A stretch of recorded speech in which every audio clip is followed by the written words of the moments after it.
ఈ అనాలిసిస్ ప్రకారం మీరు ఎంత సీనియర్ కదా, ఇప్పుడు నిజంగానే తెలంగాణలో మరి కాంగ్రెస్కి అవకాశం లేదంటున్నారు, పాసిబుల్. బీఆర్ఎస్ కూడా అవకాశం లేదంటున్నారు. మరి ఏంటి సార్, అంటే బీజేపీకి అవకాశం ఉందంటారా? బీజేపీకి అవకాశం ఉంది కాబట్టి ఇట్లాంటివి జరుగుతాయి అంటున్నా. ఒక ఆప్షన్ ఏమో రేవంత్ రెడ్డి 15 మంది 20 మంది వేసుకుని వెళ్ళిపోవచ్చు, లేదా హరీష్ రావు ఒక 15 మందిని వేసుకొని బీజేపీ పోవచ్చు రేపొద్దు. ఎందుకంటే కేటీఆర్ ప్రెజెంట్ చేస్తా అంటే హరీష్ రావు ఒప్పుకోడు. అది ఇంకొక ఈక్వేషన్. మరి 15 మంది అని ఎంబటి ఉన్నారా లేరా అప్పుడు ఈక్వేషన్ బట్టి వస్తుంది, గాలిని బట్టి వాతావరణం బట్టి జమ అవుతారు దానికి సీనియర్ మోస్ట్ కాకుండా. ఇంకొక ఆప్షన్ ఏంటంటే ఈటల రాజేంద్రకి కూడా రేపొద్దున బీజేపీ అంత ప్రాధాన్యత ఇవ్వదు. ఇప్పుడు బండి సంజయ్ ఎగిరిపోయాడు కానీ అదర్వైజ్ లక్ష్మణ్, బండి సంజయ్ తర్వాత ఈటలు ఉండే. ఓకే, ఇది ప్రియారిటీలో రేపొద్దున ముఖ్యమంత్రిగా ప్రకటించాలంటే ముగ్గురు. First Laxman, second Bandi Sanjay, third Etela, తర్వాత మన నిజామాబాద్ ఎంపీ అరవింద్. ఈ 4గురికి ఉన్న అవకాశంలో బండి పాపం కొడుకు పుణ్యమాని కొద్దిగా తగ్గిపోయినట్టు, పెద్ద డ్యామేజ్ ముగ్గురే ఉన్నారు. ఇక ఈ ముగ్గురులో థర్డ్ ప్లేస్ లో ఉన్నాడు ఈటల.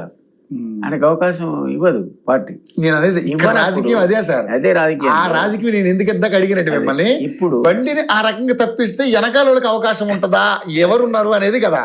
అది ఒక అలిగేషన్ ఉంది. ఇప్పుడు ఈటల అనేవాడు కోమటిరెడ్డి రాజగోపాల్ అనేవాడు, ఎందుకంటే ఇదేమో బీసీ కాన్సెప్ట్ బ్రహ్మాండంగా ఎమర్జ్ అయింది. రెడ్ల సహకారం తెలంగాణ రాజకీయాలు నడవు. సో ఎక్స్పాన్షన్ లోపల మంత్రి పదవి నీకు ఇవ్వకపోతే రాజగోపాల్ ఉండడు. ఆయన ఒక 10 మంది తీసుకుపోయే శక్తి ఉన్నవాడు. సో ఇక్కడ ఈటల, అక్కడ ఆయన, ఈ ఇద్దరు కలిసి ఒక కొత్త పార్టీ పెట్టారని అనుకుందాం. అప్పుడు కూడా మీకు ఒక వేరే ఈక్వేషన్ వస్తుంది, పొలిటికల్ ఈక్వేషన్. ఎందుకంటే కాంగ్రెస్ ఏమో అధికారంలోకి వచ్చేది లేదు, బీజేపీకి సత్తా లేదు, బీఆర్ఎస్కి ప్రజలు నమ్మరు.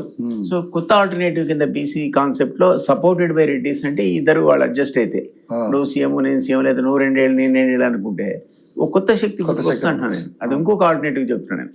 3 ఆల్టర్నేటివ్స్ జరగవచ్చు. పిఎం పెట్టాడు చిచ్చు, మనం పెట్టింది ఆయన పిఎం అంటే ఇచ్చాడు. Right, last and final sir, మిమ్మల్ని ఎక్కువ ఇబ్బంది పెట్టినాం. పశ్చిమ బెంగాల్లో మనం సర్ప్రైజ్ చూసాం, దాదాపు 90 లక్షల ఓట్లు తీసేశారు. 90 లక్షల ఓట్లు అంటే